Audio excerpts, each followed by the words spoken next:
Abantu benshi bafite ikibazo cyo gusobanukirwa inzira banyuramo kugira ngo baba baragwa bijuru. Nibyo koko, nanjye icyo kibazo nkimaranye imyaka isaga 30 kandi cyari cyaranshegesha umutima cyane. None se uwo mutwaro waba waraje kubuturwa gute?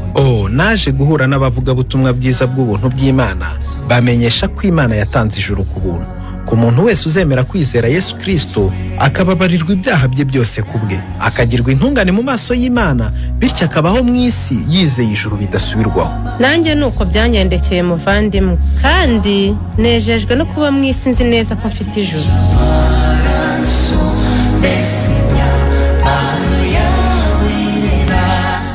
Ese nawe waba wifuza kumenya uko wajya mu ijuru ku bwa Yesu? Kurikira ikiganiro Ijuru ntirikorerwa kinyura kuri Country FM 105.7 buri wa kane guhera saa 2 kugeza saa 3 z'umugoroba.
Nkuko bisanzwe abakunzi ba Country FM mumaze kumenyera ko kuwa kane guhera saa 2 kugera saa 3 z'ijoro tuba turi mu kiganiro Ijuru ntirikorerwa, ikiganiro mugezwaho n'abavuga butumwa bwiza.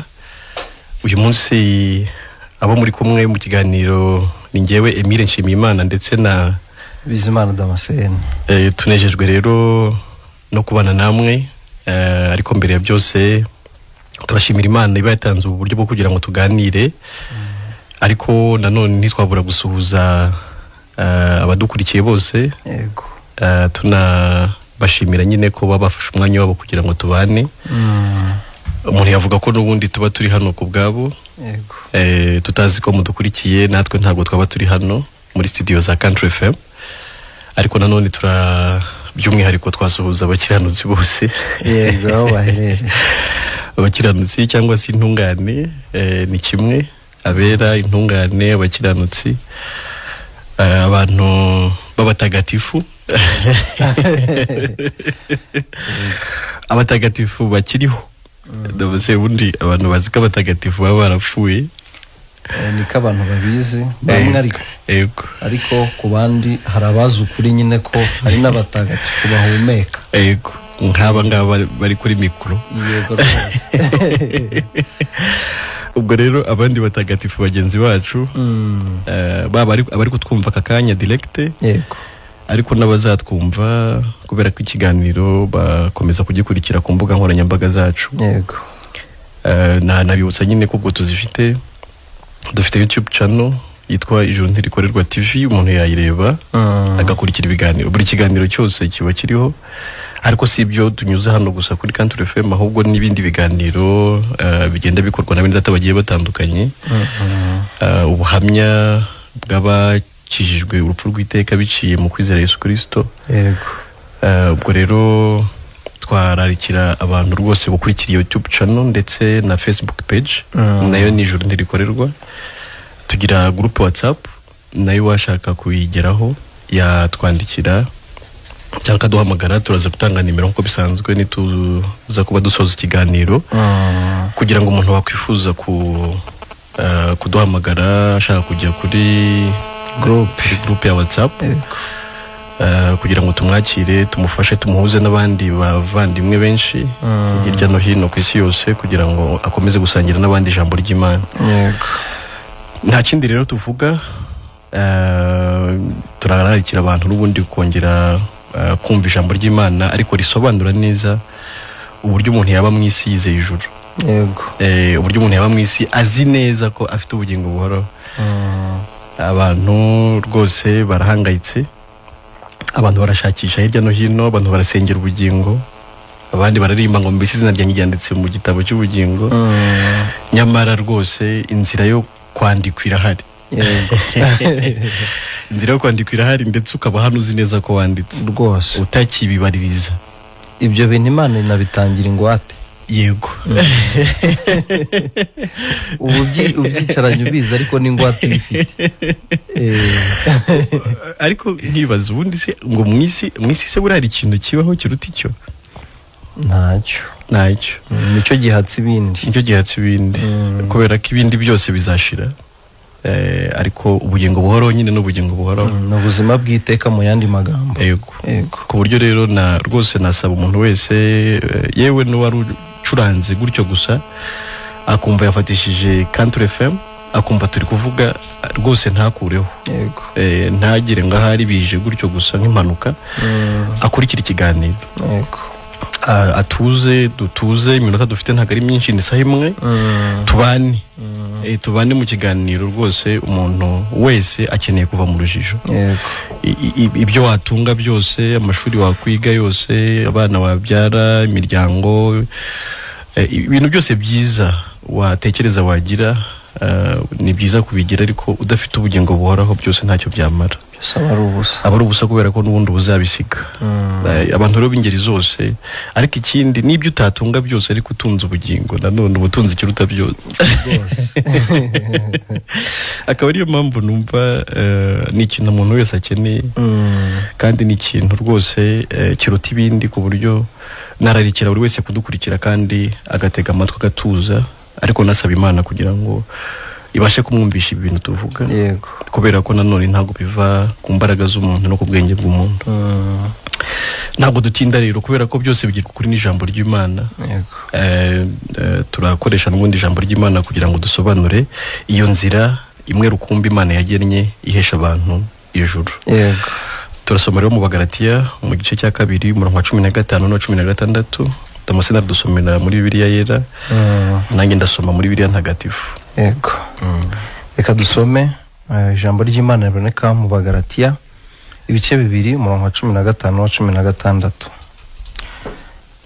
Dore twebweho twavutse turi abayuda, ntituri abanyabyaha bo mu banyamahanga.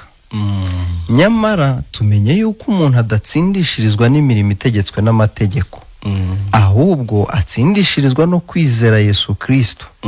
Dore ndetse natwe twizeye Kristo Yesu kugira ngo dutsindishirizwe no kumwizera, bitavuye ku mirimo itegetswe n'amategeko, kuko ari nta muntu uzatsindishirizwa n'imirimo itegetswe n'amategeko. Amen. Muri Bibiliya ntagatifu ho haranditse ngo twebwe turi abayahudi kavukire, ntituri abanyamahanga b'abanyabyaha. Yego. Tuzi ariko ko umuntu atagirwa intungane no kubahiriza amategeko. Yego. Ahubwo no kwemera Yesu Kristo byonyine. Natwe rero twemeye Yesu Kristo ngo tuzagirwa intungane no kwemera Kristo, tutabitewe no kuzuza amategeko, kuko nta n'umwe uba intungane abikesheje kubahiriza amategeko. Imana ishimwe. Imana ishimwe kubw'ijambo ryayo yandikishije kugira ngo rituyobore. Kugira ngo rituyobore tubaye nanone tutishingirije ku ijambo ry'Imana, ibyo twaba tuvuga byaba ibitekerezo byacu rwose, ariko ubwo ari ijambo ry'Imana rihamye ibyo tuvuga, nanone n'undi wese akwiriye kubyemera, kubera ko Imana ntibeshye rwose. Ariko nanone bisi byanditswe gusa, ahubwo nahamiriza umuntu wese utwumva ko kubyizera rwose biguhanirizwa no kubona ubugingo buhoraho. Umutima wawe nyine ukaba umuhamya, nk'uko Yohana yabyanditse mu nzandiko avuga ngo ufite uwo mwana aba afite nuko guhamya muri we, nawe ukaba mu isi uhamya neza ko ufite ubugingo buhoraho. Uyu ni umuvandimwe Pawulo warimo asobanura aya magambo. nawe yaragamije kugira ngo akure abantu mu rujijo ariko ubundi ubu nibwo butumwa bwiza n'ubundi ni nabwo nyine intumwa zabwirije nazo nta kindi zari zigamije no kugira ngo nyabune zirokora abantu bahimbuka zikura abantu mu rujijo mu rungabangabo.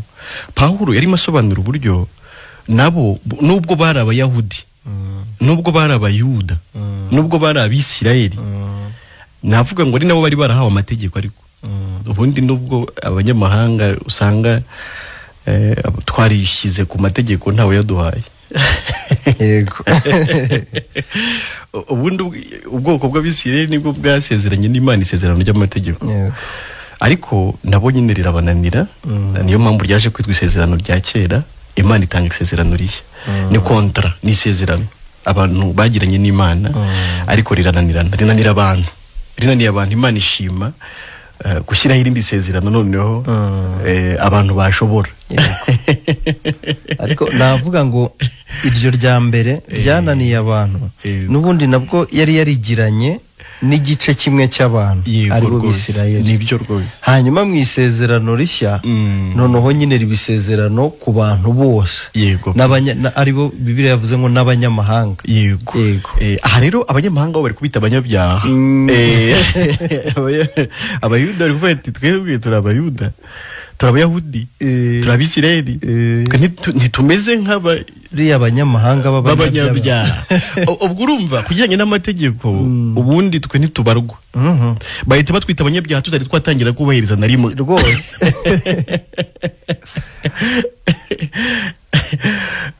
ni nko kuvuga ngo ntago n'ubundi twebwe twari twagiriwe n'icyo cyizere byibura cyo kuyahabwa ngo atunanire ariko twayahawe mu bundi buryo icyo cyizere ntitwari twakigiriwe na gato habe na gato kigirirwa abisirayeli nabo birananirana. Yego rwose urumva hano mbigereranya cyane wenda ari ukuntu bajya bavuga ngo ikipe bayiteye impaga itagiye ku kibuga twebwe mu mategeko dutsindwa nta n'impaga noneho abisirayeli bo baragerageje kuko bari banabyemerewe. Hari igihe bavuga bati ikipe ntiyemerewe gukina irabura ibi n'ibi twebwe rero ku mategeko nta na kimwe twari twemereweho ntacyo ariko n'abari babyemerewe byarabananiye kuko n'ubundi cyatumye Imana ibaha amategeko so kugira ngo bayashobore ko ari kugira ngo igaragaze intege nke za muntu rwose. noneho rero Pawulo avuga ati twebwe nubwo natwe turi abayahudi nubwo turi abisirayeli ariko natwe twaje kumenya ikintu gikomeye rwose ngira ngo buri muntu akwiye kumenya. Nimba umwisirayeli avuga ati naje kumenya ko nta muntu n'umwe wabasha gutsindishirizwa wabasha kugirwa intungane muri iki Kinyarwanda nasomyemo Bibiliya ntagatifu niko babisobanura ngo twaje kumenya ko nta muntu n'umwe wagirwa intungane no kubahiriza amategeko niko bamenye. Njye mbabazwa n'ukuntu abantu bavuga ngo bubatse ku rufatiro rw'intumwa n'abahanuzi nyine twumva icyo intumwa ziri kuvuga izi ni intumwa rwose. ibi ni Pawulo nusoma hejuru uzasanga yararimo navuga abwira ba Petero aribyo baganiraga hejuru ariko sibyo nshaka kujyamo ariko hano Pawulo ubwo ari kuvuga ati nk'intumwa ari kuvuga ati twamenye ko nta muntu wagirwa intungane nuko yashoboye amategeko ntawe. Noneho bituma natwe iyo nzira tuyireka yo gushaka kwitsindishiriza binyuze mu kubahiriza natwe iyo nzira tureka kuko twamenye ko idashoboka twaje kumenya ikintu gikomeye natwe turayireka ahubwo natwe twizera Yesu kugira ngo tugirwe intungane no kumwizera bidatewe n'imirimo itegetswe n'amategeko. nuko Pawulo ari kuvuga rwose ari kuvuga ati twabonye nta muntu n'umwe ariko wowe kutwumva reka nkwibarize nimba Pawulo avuga ngo nta muntu n'umwe wagirwa intungane wagirwa umukiranutsi imbere y'Imana nuko yashoboye imirimo itegetswe n'amategeko kandi ari kuvuga ngo n'abayuda nta n'umwe wabishobora wowe munyarwanda se urumva ari wowe uzabishobora no guterura umutwaro utabasha ariko nta n'uwo guteruje ntawe. Imana yagaragaje ko iyo nzira idashoboka ko yashyizeho indi nzira yo kwizera Yesu umuntu akabarwaho ubutungane bwa Yesu kubera ko umuntu nta butungane agira. Nkuko twagiye tubisobanura mu biganiro byabanje, impamvu umuntu adatunganye ni kamere y'icyaha akomora kuri Adamu. Iyo kamere niyo ituma umuntu adashobora gukora ibyiza ngo Imana ibyemere. Ibyiza bya muntu n'ibibi bya muntu birahwanye ku Mana, kubera ko umuntu ni mubi n'ibyo akora byose ni bibi. Icyo Imana yakoze rero, yashimye gutsindishiriza umuntu. Imubazeho, tubivuge mu magambo yumvikana, imubazeho ubutungane bw'undi. Utsindishizwa nicyo bivuze. No kubarwa w'insinzi yatsinzwe n'undi muntu. Uwatsinze ninde? Ni Yesu. Iki kizami cyananiye abantu kitwa amategeko. Umuntu agishoboye ni Yesu. Aruzuza 100%. Noneho ariko abikora agira ngo atsindishirize abari mwiza. Noneho n'abanyamahanga biswa abapagani, biswa abanyabyaha babonereho. Natwe tubona aho twisanga. Yego. Arega twe twari mu isi tudafite Imana rurema. Yego. Twarabashyitsi ku masezerano y'Imana. Nta byiringiro dufite by'ibizaba. Ariko kubw'amaraso ya Yesu ngo twigizwa hafi n'amaraso ya Yesu. Umuntu ushaka kwigizwa ku Mana n'amaraso ya Yesu nta yindi nzira ibaho. Uko beshya ngo tanga icya 10, tanga amaturo, ririmba cyane, gira gutya, ibyo byose nta nzira iba mijya mu ijuru. Ntayo nuko kubeshya. Kuko nkuko abavandimwe babivuze, nkuko Pawulo abivuga, aragaragaza ko abayahudi byibara bari barahawe amategeko, ibyo bya 10, ayo maturo, amasabato, ibyo byose nibo bari babitegetswe. Ariko nabo birabananira. Bibananiye rero Imana inyuza mu yindi nzira. Ishaka ubidushoborera witwa Kristo Yesu. Arabyuzuza. Noneho itegeka abana kantu koroye. Ati se warebye kuriya wabishoboye ukamwizera nkakubaraho ibyo yakoze bikitwa ibyawe nk'ahari wowe wabikoze. Ngiki kintu uri gusaba kuno mugoroba, nawe nubyemera urabarwaho gutungana kwa Yesu, ubintungane ku kigero cya Yesu mu maso y'Imana. Ariko utitsindiye ahubwo utsindisha. Kwizera Yesu nicyo bivuze. Kuvuga ngo nize Yesu ariko ndi umunyabyaha ati ndi guharanira kujya mu ijuru. Oya, tuza. Iyo nkubiri urimo, iyo ntambara uri, tuza rwose bamahoro. Tuza umva icyo Yesu yakoze. Ntabwo umuntu yizera Yesu ngasigara ari gushaka ibyamujyana mu ijuru. Iyo wizeye Yesu ubwo warigezemo. Yego. Nicyo yaje gukora. Yaje kugira ngo umwizera wese atarimbuka ahubwo ahabwe ubugingo. Ntabwo umuntu yizera Yesu ngajye no gushaka imirimo itegetswe n'amategeko yamuhesha kwemerwa n'Imana. Uko akibya 10 ni ibye nyine ashaka, ariko si Imana yabimutumye. Abari babitegetswe barabisirayeli, ariko nabo baravuga bati cya 10 kizahabwa Abalewi kubw'umurimo w'ubutambyi bakorera mu ihema ry'ibona no gutambira abantu ibitambo. Se abatambyi baracyahari? Bahari. Yesu yabarakoze iki? Ubwo yaba atari umutambyi. Ntabagihari. Niba batagihari igihembo cyabo kiracyahari. Ese umuntu yahembwa kandi adakora? Si byo se. None se wigize umurewi wakabana cya 10 we yaturutse he? Nacyo ni ikindi kibazo. Ariko bamaso reba icyagukiza. Icyo kibazo kirahari. Hari abantu bakubwira ati kora ibi kugira ngo uzemerwe n'Imana. Batatumwe n'Imana, si Imana yabatumye. Uw'Imana yatumye ni Yesu kugira ngo azakubera umutambyi, akubera igitambo, akubera ituro, akubera n'umabwuhumurira Imana neza. Mwizere uyibonera ijuru. Yego. Ibintu tegetswe n'amategeko bigizemo cyane ko nta niyo washobora, nta niyo wahawe, n'abayihawe bavuze ko byabananiye. Bahitamo kwizera nabo Kristo baratsindishirizwa. None byananiye Petero se ninde uzigiye kubishobora? Ibyananiye Pawulo se none se ubundi hari inzira ebyiri zijyana abantu mu ijuru? Nima. Abavandimwe bagaragaje ko nta yindi nzira ishoboka. Bagaragaje ko iyo batekerezaga nabo y'amategeko itagize ute itashobotse, kahubwo baje gusanga ishoboka rimwe gusa, ari ukwizera Yesu Kristo. Ubwo rero twakangurira buri muntu wese udukurikiye kugira ngo nawe rwose agere ikirenge mu cy'abatubanjirije. Agere ikirenge mu cya Petero, agere ikirenge mu cya Pawulo, agere ikirenge mu cya Dawidi, agere ikirenge mu cya Aburahamu sogokuru wo kwizera, agere ikirenge mu cy'abizeye bose bakagirwa intungane kubwo kwizera Yesu Kristo, batabitewe n'imirimo itegetswe n'amategeko. Ubwo rero nkavuga nti rwose umuntu udukurikiye ijuru ni irye. Uwabyemera ijuru yarirarana, nubyemera ijuru yariraramo uyu munsi. Nta kigoye kirimo. Ibyo usabwa byose Yesu yarabikoze, ariko abikorera we kugira ngo numwizera rwose akwinjize mu ijuru, ariko ugendeye kuri tikiye, ugendeye ku byo yakoze. Kutamwizera nicyo nyine kizakurimbuza. Naho ubundi ibyo wasabaga byose byo yarabikoze kandi yabikoze neza, Imana yarabyemeye. Icyo usabwa gusa ni ukwemera ko agutsindishiriza ukabarwaho ibye byuzuye, ukareka inzira yo kwirwanirira, ukareka inzira yo gushakisha, ukareka inzira yo kugerageza. Nta muntu ugerageza uzajya mu ijuru. Mu ijuru azajya wujuje, kandi Yesu niwe wujuje, yuzuriza abazamwizera. Kuko yaba wabishobora ukabyikorera, ubwo Yesu ntari kwirirwa agukorera. Nta mucunguzi wari kuba ukeneye.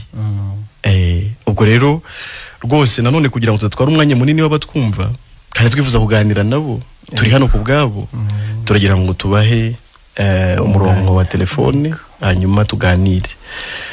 Ku batazibuka twakongera tukazibanyuriramo kugira ngo babone uko baduhamagara. Imwe ni 07 88 44 21 25, indi ni 07 83 0000. Ni kazi rwose twiteguye kubakira. Yego rwose. Allo Country FM. Allo. Oui, urinde uherereye he? Nitingize Eric. Watubwira ikibazo waba ufite cyangwa niba hari uko wumvisha ikiganiro n'icyo waba wumvishemo? Ibyo nungutse n'ibyo ngibyo. Ubwo rero ako nabanza nivuga ndi mu murenge wa Kabatwa mu mudugudu wa Kingwara. Ubwo nakaye karere umurenge. Sorry yagiye.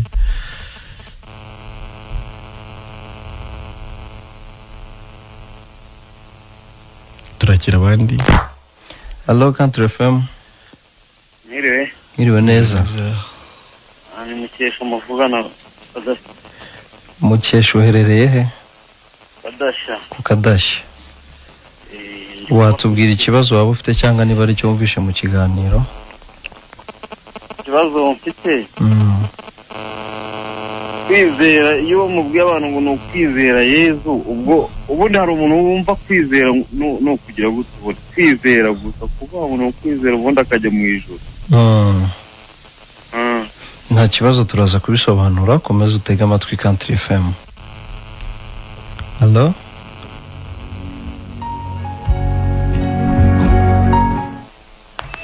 Allo Country FM. Allo. Oui. Neste. Tumeze neza, urinde uherereye he? Isezama ku Kadashya. Hari icyo bashe kumva mu kiganiro? Yego. Tubwire. Allo. Oui. Allo. Vuga turakumva nta kibazo. Sylvie turakumva neza. Yagiye.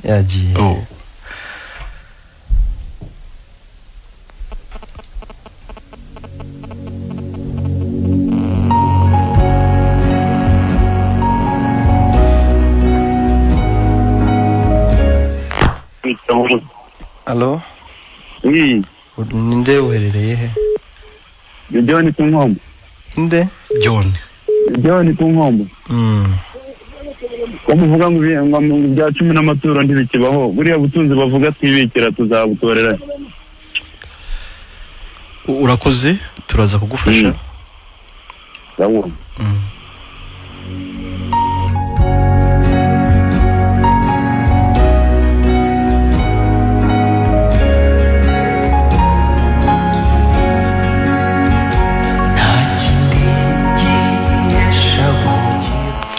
Allo Country FM.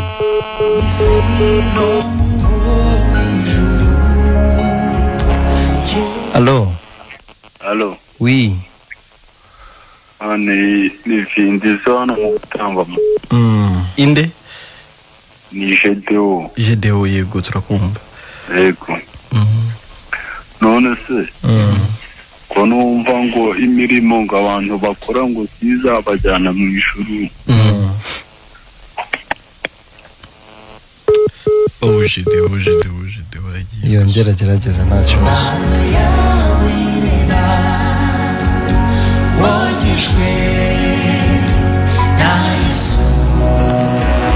Allo Country FM. Yes, ashimwe bavandimwe. Yesu nahimbazwe cyane. Ndumva ari nka Zariya hari. ni Philibert Mwikorwe. Philibert. Muri amahoro. Yego na amahoro mu. Turabahoro Philibert, yesashimye. Tubashimiye Imana. Natwe nuko. Ikimirimo cyo abantu navuga ni bakure y'amaso. Yego. Nta muntu ushobora kugirwa intungane nuko yakoze. Yego rwose. Nagira mbwira abakurikiye radio ko ngeweho natanze ibya 10 n'amaturo nkagera nubwo ntanga n'amatungo yo mu nzu. Yego. Imyaka ikanshiraho ariko nkumva ndafite ijuru. Nibyo rwose. Nkaba ndi gushimira Imana ko ubu noneho naribonye. Amen. Ndavuga ni rero nabo ni imirimo ahubwo bizere Kristo. Amen. Tubashimiye Imana rwose numva ntatwara umwanya munini cyane. Yego. Ariko tubashimiye Imana nibakurikirana ikiganiro kuko nanjye nicyo nakurikiye kingira intungane. Yego rwose. Hanyuma urasuhuza bene data bo Mwikorwe. Murakoze. Ariko warugikomeje ntacyo wanakomeza? Yego ndavuga ni nibakurikira ikiganiro kuko umuntu agikurikira akamenya igikiza umuntu icyo ari cyo. Yego. Nta kindi uretse ipfa n'izuka bya Kristo. Amen. Umuntu abarwaho akaba intungane. Amen. Ibindi byose byo ni ukubeshya abantu ntabwo ari byo. Yego rwose. Ntabwo umuntu yakora ngo azajye mu ijuru. Yego. Cyane ko ni cya 10 n'amaturo bavuga byajyana umuntu mu ijuru no mu byanditswe nta urimo tubona ko waba arabikoze akajya mu ijuru. Waruvuze mu kanya Philibert waruvuze yego ngo kubarwaho ipfa n'izuka bya Yesu. Ariko wabyumva gutyo yakumva ubihinnye cyane. Yego. Ubundi kuki nyine gupfa no kuzuka bya Yesu bihesha umuntu ijuru ubisobanuye utabihinnye cyane gutyo? Ni ukuvuga ngo impamvu ipfa n'izuka bya Kristo umuntu abibarwaho. Nuko Kristo ari we wabazweho ibyacu. Yego.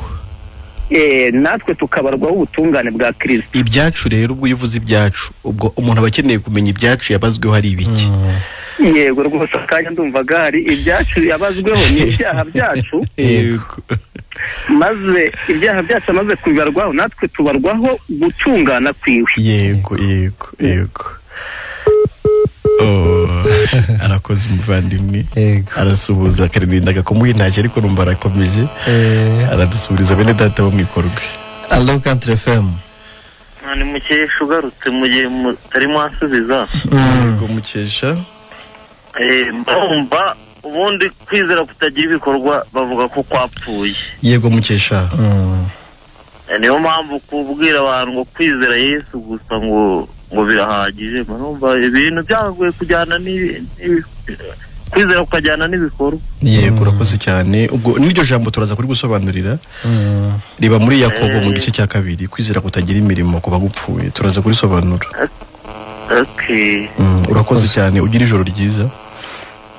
Mujye babwira ati kwizera kutagira ihoho kwa kwarapfuye bajye banakora. Turaza kurisobanura mu mwimerere waryo mu ijambo ry'Imana. Hello Country FM. Oui. John ugarutse. John ku Nkombo. Yego. Nagira umusubizo umuntu wari uvuze ngo kwizera Yesu byonyine birahagije. Kwizera kudafite imirimo ntacyo kumaze nuko abadayimoni bonyine bizera batafite imirimo. Urakoze cyane ariko icyo kibazo gihuje na Mukesha turaza kugisobanura neza mu ijambo ry'Imana kubera ko hari igihe umuntu afashe ibyanditswe gutya akabifatira hejuru. Yego. Turaza gusobanura iryo jambo riba muri Yakobo mu gice cya 2 turaza kurivuga. Kandi dusobanurire abantu bava mu rujijo wenda. Cyane rwose John. Tugushimira Imana ukomeze nawe ukurikira ariko. Oya ndakurikiye ndi kuri radio. Urakoze cyane. Sawa. Yagize amahirwe. Arahamagara kongera agafatira. Oui Country FM. Oui. Kwizera ko muvuga ko kuba gupfuye.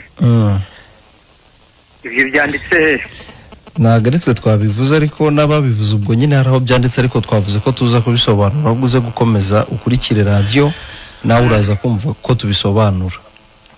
Ariko se kwizera kutagira ibikorwa kubahora nta no kubaho nyine natwe nicyo tuza gusobanura ubundi mu kanya. Allo Country FM.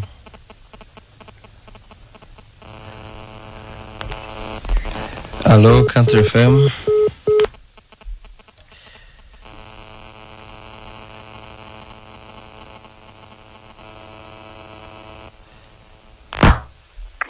Allo. Oui. Allo. Nazarya ndikarundi. Nazarya amahoro y'Imana. Amahoro bavandimwe. Kinejeje no gushimishwa no kunahawe ijuru ku buntu nanjye binyuze kuri radio kandi nizeye nkuko kuntu muri kubivuga ariko ndabyizera nanjye ndabihabwa. Yego. Kumva nicaye Karongi mfite ijuru rwose nta muntu byagombye gutangaza n'abantu bose nibizere Yesu babona ijuru. Noneho ariko sobanura icyo wizeye kuri Yesu ko n'icyo abantu batazi ubundi. Ubundi gusa nuko afite amafaranga makeya ariko mu yandi magambo nizeye Yesu urupfu nizuka byaye. Urakoze uradusuhuriza abavandimwe bikarongi.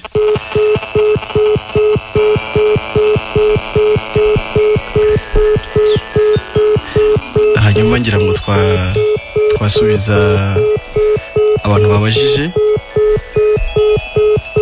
witwa Mukesha wahuje ikibazo na John kivuga ibyo kwizera kutagira ibikorwa kuba gupfuye, ariko mu by'ukuri nta kwizera nyine kutagira ibikorwa kubaho. Kwizera kose kugira ibikorwa, ahubwo icyo umuntu yarushaho no kumvikanisha nuko nanone abantu batesha agaciro ahubwo kwizera bagashyira imbere ibikorwa byabo. Ariko mu by'ukuri kwizera turi kuvuga ni ukwizera nk'uko twakomeje kubisoma, ni ukwizera kugira umuntu intungane. Noneho ukibaza umuntu we ubwe ni umunyabyaha, yego, arabizi ko ari umunyabyaha, no kwizera afite nyine uko kwamugize umunyabyaha. Iyo uvuga ko ukiri umunyabyaha nyine niko kwizera uba ufite ubyizera. Noneho rero uri umunyabyaha ariko yifuza gukora ibikorwa bitunganye cyangwa se gukora imirimo yo gukiranuka, ntibishoboka. Rero ni ukuvuga ngo umunyabyaha ibyo akora byose ni ibyaha, n'ibikorwa Imana ishima ni ibikorwa nyine byakozwe n'umukiranutsi, ariko si ibikorwa bihesha umuntu kujya mu ijuru. Igikorwa kiduhesha kujya mu ijuru cyakozwe na Yesu. Hanyuma icyo nacyo gikorwa nyine kitugira intungane nk'uko twabisomye hano. Ati twaje kumenya ko umuntu atagirwa intungane n'ibintu tegetswe n'amategeko, ahubwo agirwa intungane nuko yizeye Yesu Kristo. Ese umuntu wagizwe intungane nta bikorwa byiza agira? Birumvikana ko abigira, ariko ntabwo ari ibikorwa bimuhesha kwemerwa, ahubwo ni ibikorwa akesha kuba yaremewe. Ni ibikorwa nyine akesha kuba ari intungane. Naho rero umunyabyaha nawe agira ibikorwa, ariko ni ibikorwa n'ubundi by'ibyaha. Iyo umbwiye igiti mpita imbuto zacyo. Ubwo rero abantu be kwihutira cyane gukora. Ese ubundi abadakora ni bande? Iyi si yuzuye abantu bakora ibintu byiza. Gufasha abakene hari benshi utarusha. Imiryango ifasha imfubyi, imiryango irihira abana minerivare, imiryango ni benshi cyane bakora ibikorwa byiza. Hanze habara hari benshi cyane, ariko si ibikorwa bihesha umuntu kujya mu ijuru. Ibyo rero abantu nyabune bumve neza icyo tuvuga. Igihesha umuntu kujya mu ijuru ni igikorwa cyakozwe n'umuntu umwe gusa, ari we Kristo. Ni nacyo umuntu yizera, nicyo umuntu amwizeraho. Ubundi nanone hari abaje twizera niki? Kwizera niki? Ubundi abantu benshi bazi ko bizera, nicyo kibazo. Nyamara ntibarakizera. Kwizera Yesu ni ukumwizeraho igikorwa, ni ukumwizeraho icyo yakoze. So kuvuga gusa ni sizina gusa, so ngo ndamwizera, oya. Ni ukwizera ko ibyo wasabwaga byose, iby'Imana yagusabaga, sibyo? Ubutungane, imirimo myiza yose, ubutwubahiriza amategeko byose wasabwaga, ni Yesu wabikoze. Noneho iyo umwizeye, iyo ubyemeye, Imana ifata bya bintu Yesu yakoze ikabikwandikaho. Yego. Ubwo ko kwizera nyine kuba gufite niyo mirimo ya Kristo yakoze, Yesu yakoze. Yego. Ukababaye intungane kubw'iyo mirimo yakozwe na Yesu. Nabonye wa mugani nyine kwizera kutagira imirimo kurapfuye. Ukavuga ko wizera Yesu ariko ukavuga ko uri n'umunyabyaha. None ubwo wamwizeyeho iki? Ko tutumva icyo nyine umurimo uri he nyine? Ubundi wari ukwiye kwizera nyine icyo Yesu yakoze, ukizera icyo gikorwa kikakubarwaho nk'aho ari wowe wagikoze. Ariko ibyo binabyara n'indi mirimo myiza Imana ishima, ariko atari imirimo itegetswe n'amategeko. Reka rero twakira abandi. Ngira ngo hari abanditse nibaduhe nibaduhe ubutumwa buri kuri Facebook, wenda tubunyuzemo amaso. Uwa mbere ni Zeblon aravuga ngo niba koko ijuru ridakorerwa kuki abakozi b'Imana bariho ese nk'abapasiteri ubwo bazajya mu kihe gice? Ni ikibazo cyiza cyane. Urakoze cyane. Kare twari turi kuvuga ko mu by'ukuri hariho abantu ahubwo bigize abarewi, bigize abatambyi, bavuga ko bahagarariye Imana, banavuga ko babwira abantu cyabajyana mu ijuru, ariko bakababwira ko kizabajyana ari imirimo bo bakora. Abo ntago batumwe n'Imana. Baba abapasiteri cyangwa undi muntu wese tutagiye mu mazina yabo. Umuntu wari wese ubwira umuntu ko imirimo ye ari izamuhisha kujya mu ijuru, ntabwo umuntu yatumwe n'Imana. Uw'Imana yatumye ni Kristo. Yamutumye iki rero? Yamutumye kumucungurira bari mu isi kugira ngo umwizera wese abarweho gutungana kwe bimuheshe kujya mu ijuru. Nundi rero wese waza n'ubutumwa bukubwira ibya Yesu, bukubwira ko Yesu ari we wenyine nzira n'ukuri n'ubugingo, ko ari we wenyine waguhesha kujya mu ijuru, waba yoherejwe n'Imana. Ariko waza kubwira ko imirimo yawe izaguhesha kujya mu ijuru, ntabwo ari Imana iba yamutumye. Hari Vincent ntabwo ari Karongi, tubateze yombi, murakaza neza kandi tubahaye ikaze, murakoze cyane. Ngira ngo nibyo, twakomeza kuri telefone. Hari icyo numva gashaka kongeraho kuri uriya muntu waruvuze nyine ngo abakozi b'Imana. Ariko iki jambo ry'Imana rivuga muri Yohana 6:29, Yesu yarabasubije ati umurimo w'Imana nguyu nuko mwizera uwo yatumye. Umurimo w'Imana rero ni ukwizera Kristo nyine ari we. Ntago ari biriya birirwa abantu bavuga ngo kora ibi. Si wo murimo w'Imana. Umurimo w'Imana ni uwo kwizera uwo yatumye ari we Kristo Yesu. Kandi ikindi turetse kwakira abantu wenda bandi, ikindi nuko nanone umuntu niba yatanze amafaranga yo ku rusengero, akayaha pasiteri koko nkuko bari bamaze kubivuga, cyangwa nundi, cyangwa padiri, cyangwa nundi, ntazatekereze ko yahaye Imana. Naho birangirira. Imana yo nta mafaranga igusaba kugira ngo iguhe ubutungane bwayo. Oya, Imana yatanze Yesu azira ibyawe byose, akwishyurira imyenda yose kugira ngo wowe uhishwe ijuru n'icyo Yesu yakoze. Naho abantu bazaza babivuga, twakoze ibi mu izina, dukora n'ibi mu izina, azababwira ngo nimumve imbere mwankozi zibi bintu simbazi, nta nubwo nigeze kubamenya. Arazaza kuvuga turishyuza, hari imirimo twakoze kandi twayikoreye Imana. Bazatungwa no kubwirwa ko iyo mirimo atari Imana yayikoreye. Nkuko wari ubivuze, umurimo Imana isaba abantu ni umwe gusa. N'amagambo usomye muri Yohana 6:29, nuko abantu bizera uw'Imana yatumye ari we Yesu Kristo. Twakwakira abandi bantu bari ku murongo. Hello Country FM. Mukesha.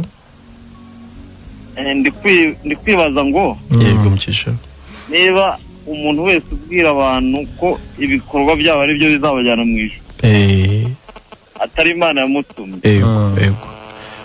None ubwo mwebwe ninde wababwiye ko kwizera umuntu ari byo bizajyana mu ijuru? Urakoze cyane. Urakoze, nacyo turaza kukigusubiza. Twakira abandi. Hello Country FM. Ngiye neza. Yego ifashimwe cyane. Isahimbazwe. Ninde tuvugana? Ni Theogene. Yego Theogene. Nagira ngo uherereye Theo. Murangi. Nagira ngo mvuge ku kintu kijyanye n'imirimo. Ijambo rya mbere mwarangije kurivuga ko umurimo w'Imana no kwizera w'Imana yatumye. Uwo ni umurimo we urangiza byose, umuntu akaba akoze umurimo w'Imana. Noneho umwizera nubwo yarapfuye arongera akazuka akaba muzima. Naho gutanga amaturo n'ibya 10 no ku jewe ndagira ngo mbaho ubuhamya butoya buduhe rwose mu magambo make. Nge nabaye umupastori. Narinzi ko ndi gukora umurimo w'Imana pe. Amafaranga ngakoresha yanjye nari mfite kukodesha insengero ahantu yakeya, ndi gukorera Imana. Ijwi ry'Imana rimaze kongeraho. Kandi n'ahandi umuntu ijwi ritambuka kuri amaradiyo, byumvikana ahantu hakure cyane.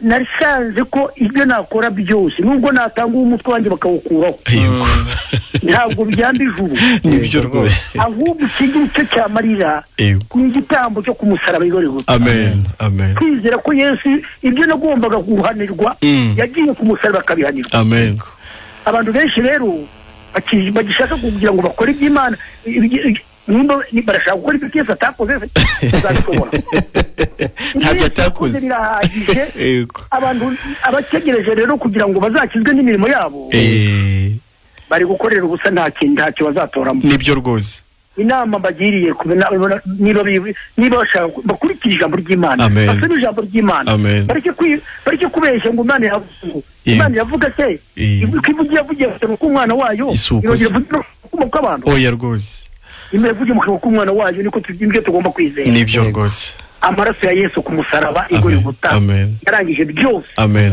amen umwizera ntabwo azapfa utamwizera azapfa iteka amen ubwo ni ijambo ry'Imana ngewe niko mbyize Imana yambwiye kandi nawe n'umunsi none hamya ko Imana ikirimbira n'abatatu bakumvira radio bakabyumva nibyo rwose nibayitemo inzira nziza rero nuko byemera nta bindi bakora nta bundi buhanga nta bwenge nta kujya muri teoloji nibyo kwiga teoloji nta Imana ngo Imana twibona mu mwana wayo Yesu no mu rupfu rwa Yesu amen murakoze cyane Imana ibamugisha urare neza rero Theogene asante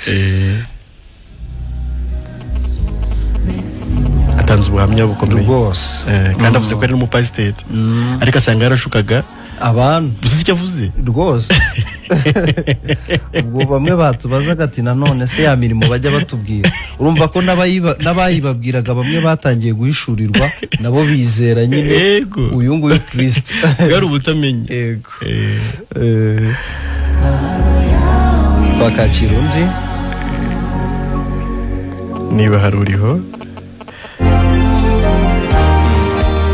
ikindi buriya se na Pawulo ubwe Pawulo uriya nawe uri kuvuga hari umuntu waje okay Hello Country FM amahoro meza nanjye nshimiye Imana ninde ni mama Delphine Delphine nkungu Yesu ashimwe imbazwe iteka abavandimwe mumerewe mute inkungu turishimye turi gushima Imana ni munezerwe Yesu yaratsinze Yesu yaranesheje yego nanjye nashimira Imana ariko nahamya nyine yego cyane ukuntu nyine umuntu adatsindishirizwa n'imirimo yego rwose ijambo ry'Imana hariya mu Efeso icyo 2 yego hari umurongo utubwira ko twakijwe n'ubuntu kubwo kwizera amen ntabwo byavuye kuri twe yego rwose ntabwo byavuye no ku mirimo yego ahubwo ngo ni impano y'Imana amen amen amen kugira ngo hatazagira umuntu ngo wirarire yego rwose kuko ngo turabo yaremye ituremeye imirimo myiza muri Kristo Yesu kugira ngo tuyigendere amen amen amen Imana rero ihimbazwe nagira ngo nanjye mbwire abantu bateze amatwi radio yego batekereza ko babona ijuru bishingiye ku mirimo cyangwa ku bikorwa byabo yego ni ukuri bakureye amaso nibyo rwose niba rero Yesu ku musaraba mama Delphine nawe warayikoze imirimo myinshi narayikoze imyaka 22 ayo mashyamba yaho ngaho inkungu yagiyemo cyane mudongo ndayizi ndarayemo uri gushaka ijuru ndi gushaka ijuru uza kuribona ku buntu nuko nyine basi numvise ubutumwa bwiza bw'ubuntu bw'Imana yego nukuri nararuhutse amen amen naruhutse ubu nanjye ndyamana ijuru ngahingana ijuru yego nkagenda na umwe nyine ni ibyishimo amen amen kubw'ubutumwa bwiza yego rwose nyine basi Imana yarakoze yego gushyiraho nyine iki kiganiro nibyo rwose kugira nyine ngo n'abatarizera nabo bizere nibyo nta yindi nzira iriho umuririmbyi yavuze ngo haba nimwe yego inzira ijya mu ijuru ni iya Yesu n'umusaraba we amen amen Imana ishimwe ndishimye ndanezerewe yego rwose tuje bene data bose bari kutwumva yego natwe mudusubirize bene data b'inkungu ba Antoine ba Victorie bose mubasuhuze bamuze mbumburi mubatashye cyane yego reka ndetse gutwara umwanya ngo mbize numva ijambo ry'Imana murakoze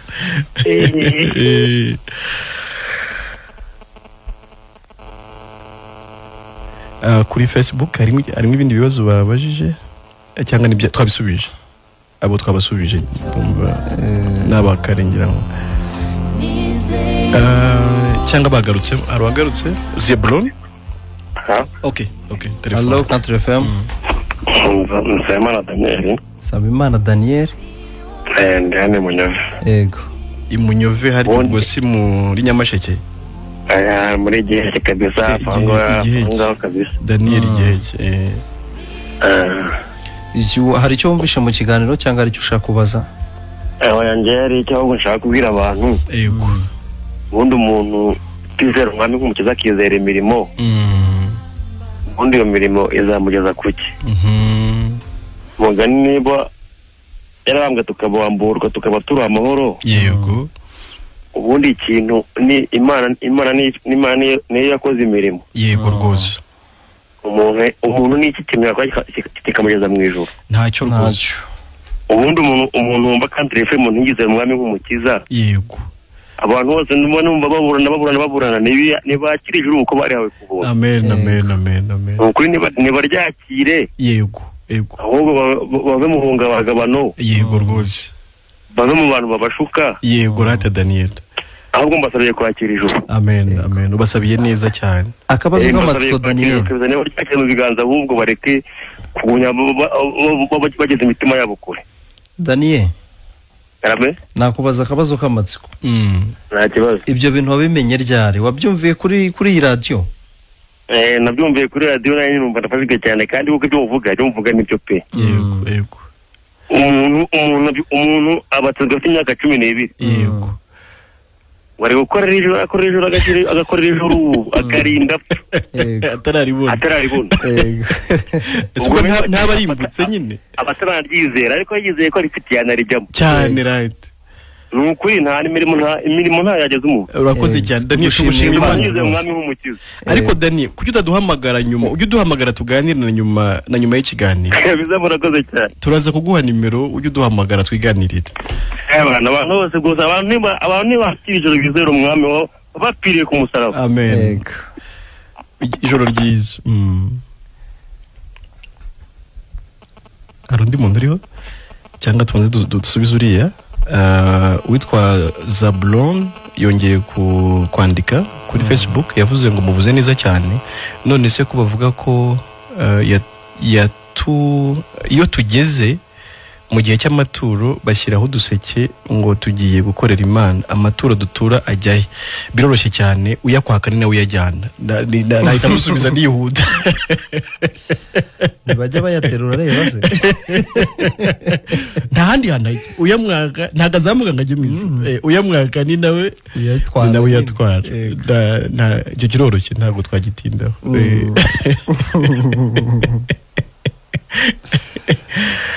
Ariko si Imana yatumye abantu oya Imana yavuze ko idakorerwa n'amaboko y'abantu nk'ifite icyo ibintu by'amaturo n'ibya 10 ntitubihakanye ko bitanditse n'ijambo ry'Imana ariko nibyo mu isezerano rya kera byari bigenewe abatambyi bitwa Abalewi n'abakomoka kuri Lewi ubyarwa na Yakobo.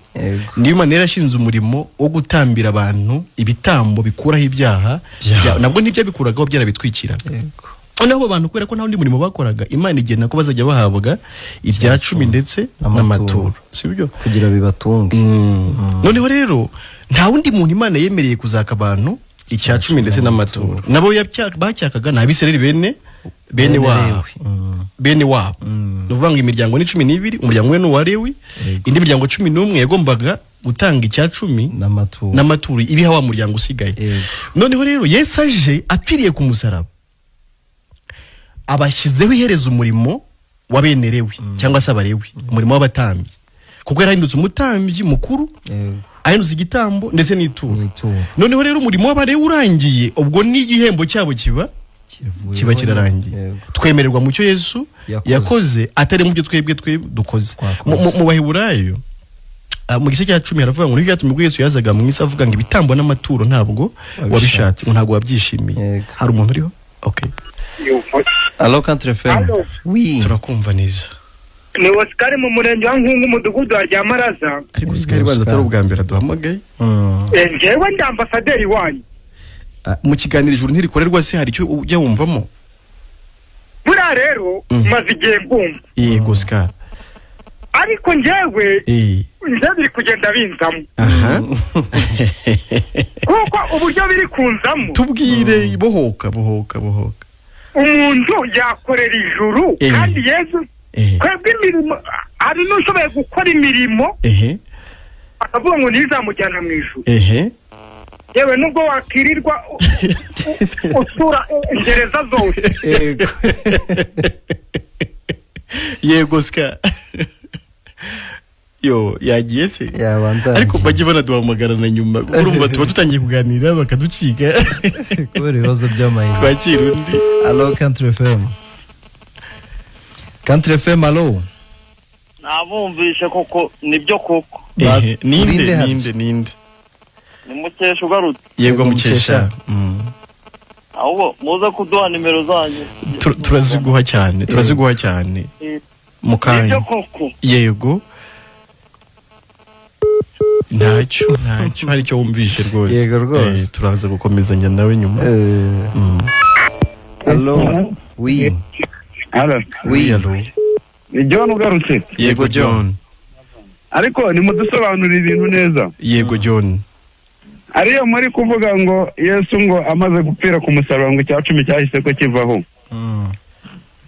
allo ndakumva turakumva neza cyane ariya banditse ngo nimuzane imigabane ya kimwe mu 10 ishitse umurebe ko ntabagoma nyinshi mukaburaho muyikwiza noneho John mfasha tugendagane gakeya sibyo buretse kuva ku murongo wabuze aho byanditse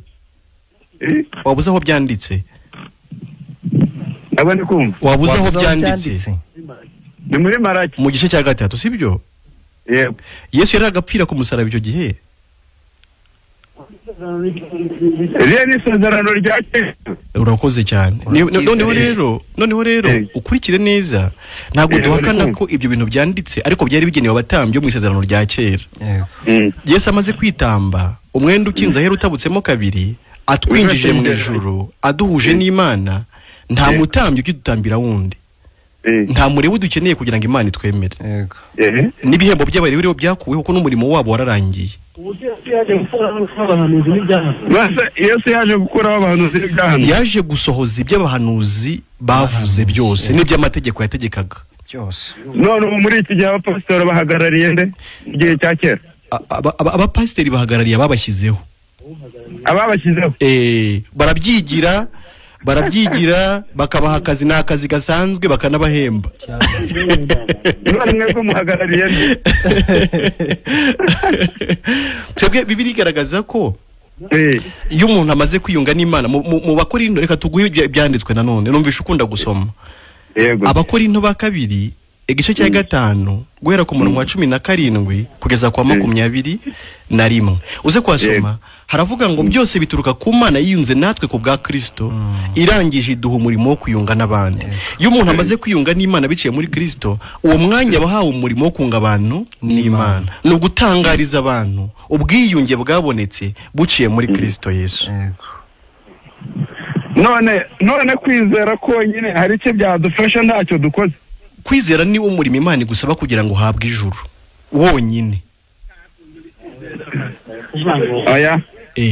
ntabwo uri kubishyikira komeza ukurikira nta kibazo inshuti yacu yakwizera adafite icyo yakoze ngo bigire icyo bizamumara wizera icyo undi yakoze ahubwo John buretse kugenda ahubwo vuga ngo mu by'ukuri uwo nizera hari ikintu yakoze gifatika namwizeraho kigatuma nemerwa ese ubundi John Yesu mwizera hari icyo yadukoreye reka tujyane aho twari kujya niwe wahagiye niba byari bitugenewe we yarabyishyizeho bituma bambwa ku musaraba kubera njyewe kubera wowe none se John niba Yesu yarabambwe kubera ibyaha byawe ubwo kuri wowe imbere y'Imana wahindutse iki ku bwa Yesu njye ngomba guhinduka umukiranutsi kubera icyo yankoreye none se umaze ko umukiranutsi ntabwo ubonye ijuru ariko John waretse kwivuguruza kuko umuntu w'umugabo koko abantu muri kumwe bagusetse abantu muri kumwe dufashe n'abandi barushaho gusobanukirwa ntacyo banza usobanukirwa abandi n'ubihore njyewe ndi kumva umbwira ngo niba ari ibyo umuntu ahita ahinduka umukiranutsi ku bwa Yesu none se windutse umukiranutsi ntubonye ijuru nibyo nyine ubwo bukiranutse bwa Yesu nibwo ubarwaho nicyo yaje kugukorera yaje kuba gukiranuka utari kubasha kubona sibyo ubarwa ko gukiranuka kwa Yesu bigakwinjiza mu ijuru ako kanya niyo tiki karame nyuma yo kwizera Yesu nibwo tugomba gukora imirimo twabanje kwizera mburetse gatoya urabanza kwizera Yesu nkuko bivuze kuko tuzi uwo dukorera mburetse gatoya iyo umaze kwizera Yesu nkuko bivuze ubaye umukiranutsi sibyo nijuru ukaba uri ubonye nkaba ndabifite yego sibyo ndafite imirimo wizera nyine Yesu yakoze niguhesha ijuru oya Yesu yakoze ntacyo yamariye pole sana pole Yesu yakoze uhakanye Yesu ku mugaragaro ariko ugira ijoro ryiza Yesu ntabwo namuhakana kuba ndi nyine umve John hoya uzanapfa no gupfa uzapfa ntabwo icyo yaje gukora ari kuburiho uzanapfa yaje kugukiza urupfu rw'iteka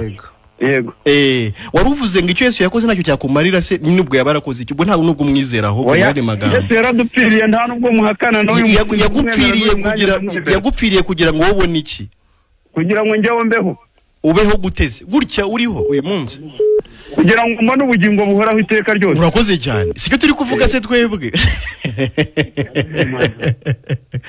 urakoze wenda uze kongera kuduhamagara na nyuma y'ikiganiro twakira n'abandi bakeya mu minota 5 usigaye